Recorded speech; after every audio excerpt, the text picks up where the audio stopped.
Hey guys, it's Michelle from Sunshine and Sugar Bakery, and I'm back.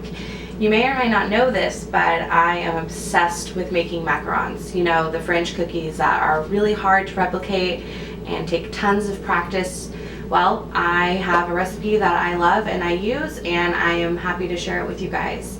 Now, be aware this recipe is very temperamental, so you know, you may not get it your first try, you may not get it your second time, you may not get it your third time. I mean, it's gonna take some practice. It's taken me a lot. Like, I've made these, I can't even count how many dozen times I've made them, and sometimes they still get finicky on me. So just be patient and keep on trying, and I promise you that one day you might perfect the macaron if you put your heart to it. So the first thing I like to do before I start actually doing stuff is get everything in place. It's called mise en place if you're French. It just means get everything together, and I don't know, it just gives me a better frame of mind, and I feel like I can actually do things quicker when I have everything prepped. So some of the things you're gonna need for this recipe are, number one, a scale. This helps you get the accurate measurements that you're gonna need. You can't rely on cups for this recipe. It is too temperamental, like I said. Another thing you're going to need is a sifter. There you go. You're going to need that because this needs to really be aerated, the mixture, and you don't want any thicker almond grounds in the mixture. So you want to make sure you get all that out of there. And then you're going to need a stand mixing bowl, or you can do this by hand. I personally prefer hand whisking, but for the sake of this recipe, I'm just going to use my stand mixer, and plus it takes a little while, but when you work your arms with the whisker, it actually whips up quicker than it would in the stand mixer. But yeah, so stand mixer or a bowl and a good whisk and a nice strong arm. What else are you going to need?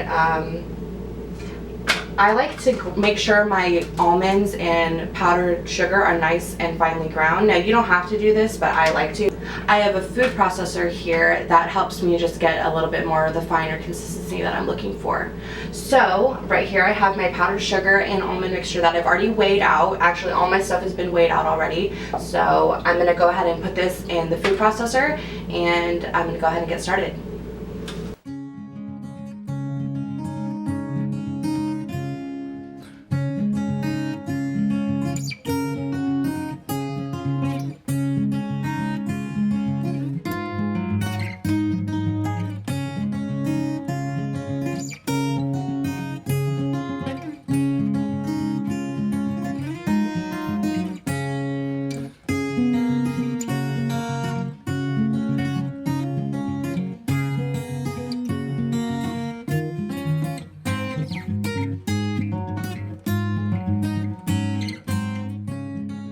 Okay, I have my egg whites here, and some people age their egg whites, and there's a lot of controversy over it actually, but you know what? Some people just don't have the time to wait for 3 or 4 days for their egg whites to age. I personally never age mine. For the sake of this, and for the sake of everyday macaron making, you can go ahead and just use the egg whites that you have already at the store. When it starts to get foamy and starting to leave little marks with the mixer, that's when I'm going to pour in my granulated sugar. There's also controversy over this as opposed to using super fine sugar and granulated sugar, and I just go ahead and use the granulated because I'm all about shortcuts. This is some of the shortcuts you can use. Honestly, there's not very many you can use in macarons. If you don't want to test it or leave it to fate, you can go ahead and just throw your sugar into the food processor as well before you mix in the almond and powdered sugar, and it'll make it finer than normal.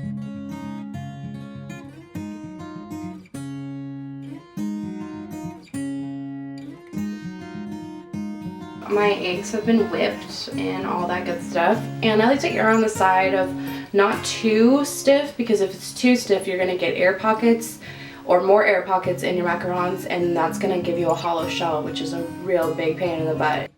Alright, so now I'm going to start my macaronage. It's the term for incorporating your ingredients together when you make macarons. There's a real fine line between undermixed and overmixed, and so you have to get that perfect, otherwise there's gonna be something wrong with it. So hopefully I can demonstrate it. I've never recorded myself doing this, so hopefully I can show you guys a good consistency for the macarons.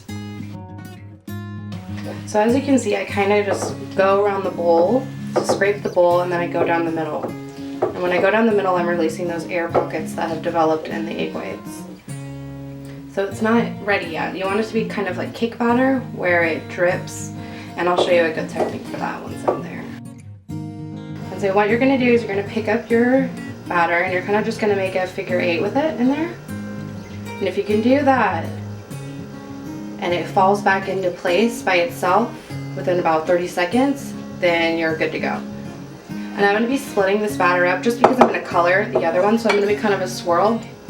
And I'll show you how I do that. I'm gonna take half this, and I typically don't flavor my shells. I like to flavor them once they're finished. And anytime you cannot use liquid food coloring, you can only use gel, and that's because it'll compromise the integrity of the batter. So I'm just gonna put barely any because I'm making like a gray. All right, so I'm gonna do a swirl now. So I have my gray, I have my white, and I already have my cup and my pastry bag ready to go. And then I'm just actually gonna layer it to make my swirl. So I'm gonna put a little bit of gray, put my white, and so on and so forth.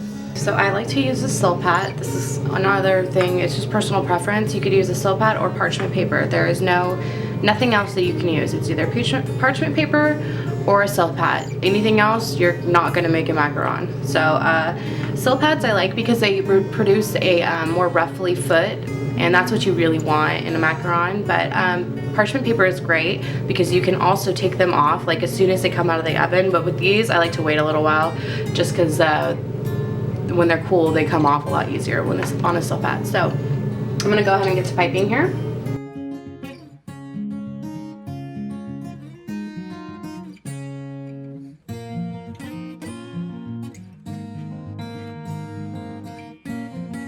Alright, now you're gonna wrap these on the counter. This is like my worst nightmare because my kids are fast asleep and I have to do this, but they're pretty heavy sleepers, so fingers crossed they don't wake up.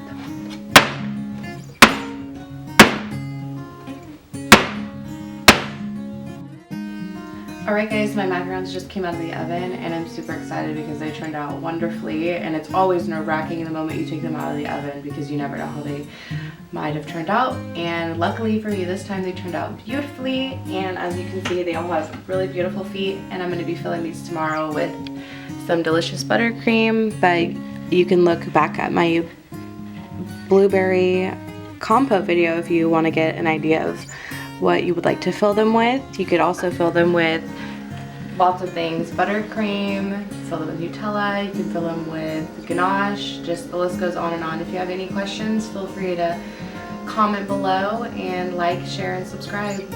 Thanks again.